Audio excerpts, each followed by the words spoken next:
All right. Hello, my name is Leslie Rivera, and I did my project on the article Gendered Sharecropping Wage and Unwaged Mexican Immigrant Labor in the California Strawberry Fields. And the article was written by Teresa Fiogora Sanchez.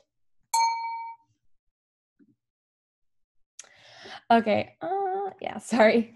Okay, so the research question that my author wanted to focus on was, why do typically men have to be in control of the money and head of the household, and how does it differ when women are in charge of the money and kind of are in head of the household, and how do they decide to distribute the money?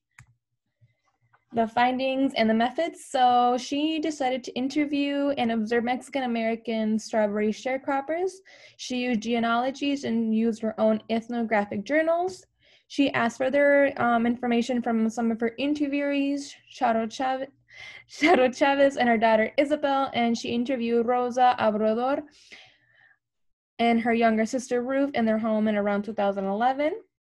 The women talk about, so she mostly interviewed women, and she asked them to talk about their experience, what they encountered, their pay, the specific rules they had to follow.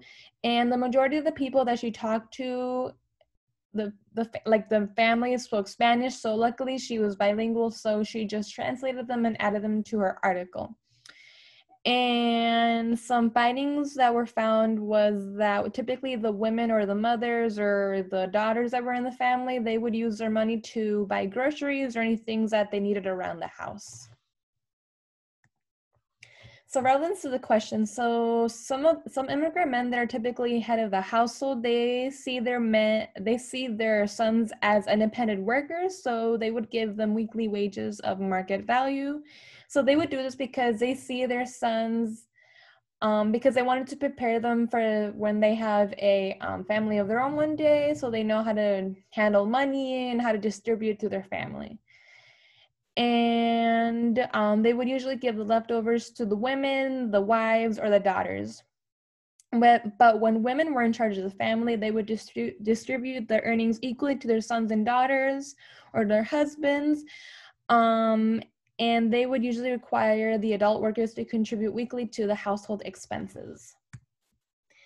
Any additional questions I have, I would suppose are connected to the critical things that you could have done better.